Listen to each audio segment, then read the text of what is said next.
We are deeply grateful to all of you here tonight. Your presence tonight is a testament to the respect and love Mr. Gülen inspired all of us. And to remember a man who made a difference not only in his home country but across the globe. And he was indeed a teacher of excellence, a teacher of the spiritual and the temporal, because he understood the importance of Islamic values, modern education, and interfaith dialogue as being the ingredients for building a modern Muslim community. Men are mortal, but ideas live forever. So we may have lost the person of the Hoja, but his teachings will remain strong for generations to come. Indeed, it's an honor to be here to remember a great leader. We in America, and maybe across the globe, we hear the term, we need tolerance. We should accept people, not tolerate people. And that's what I learned from Gulen's teaching. And may his spirit live on, and may his life inspire us to work, continue working for other people. Bismillahirrahmanirrahim. Alhamdulillahi Rabbil Alameen. Today we gather to honor the life and legacy of a remarkable thinker, educator, and advocate for peace and intercultural understanding, Fethullah Gülen Hocaefendi. Mr. Gulen, as you may know, was the Honorary President for Peace Islands Institute. So this memorial is a way to honor his guidance on altruism for all of us, especially on behalf of the Peace Islands board members, I can say that. And first of all, I want to give my condolences to the Hizmet movement on the passing of your spiritual leader, Fethullah Gülen. Fethullah Gülen left his mark on the world, and he left it a better place. His legacy will live on through generations yet to come. He will be remembered as a great man. May his memory be a blessing.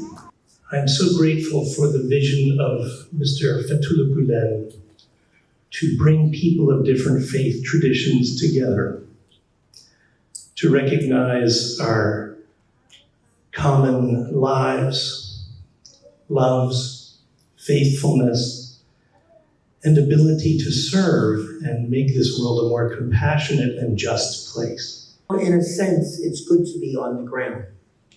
Because if there is anything that Gulen taught, is that it is about being on the ground with other people. That is key.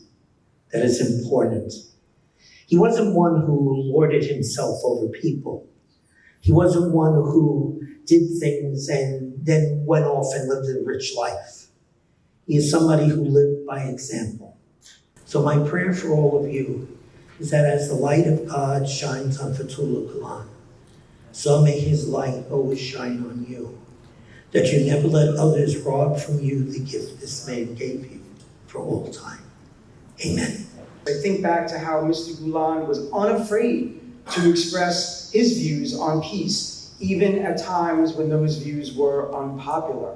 He was consistent in being pro-peace, in his view that we do not achieve our political aims through violence or by intentionally provoking violence from others, but to always seek the use of diplomatic levers, and most of all, dialogue, as a way of building peace.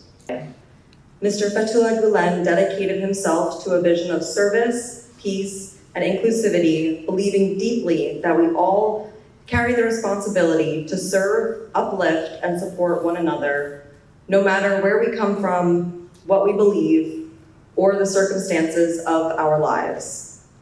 They built a school after the tsunami where no one doesn't want to come to Aceh. Like me being here is just an example of million students that became doctors, lawyers, businessmen, and they are all over the world. Yet, a spark remains from that fading blaze. A spark that speaks of returning days. O God, we have witnessed our teacher Fethullah Gülen's devotion throughout all his life. He embodied the teachings of the Quran and reflected the principles through the people and institutions he inspired worldwide. Some of us have not had the privilege to meet him, but we have met him, I would say, through his students who have come to our community to provide service.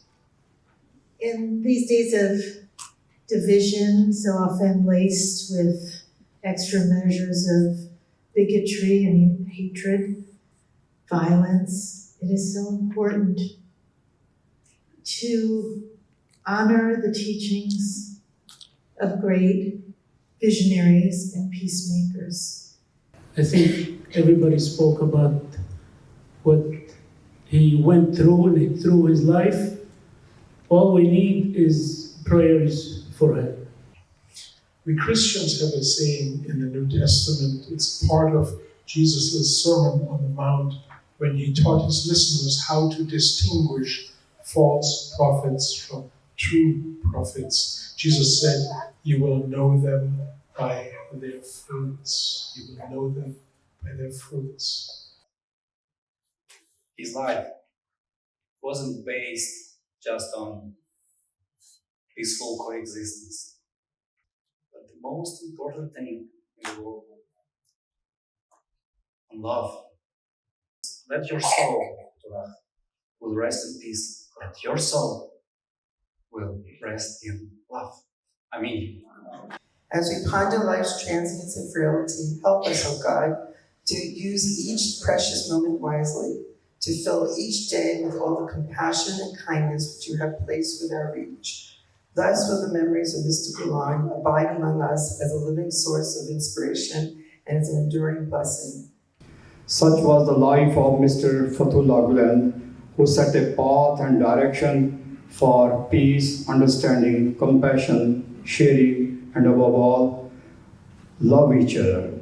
Reminded of the song in our United Methodist hymnal, "Let there be peace on earth and let it begin with me."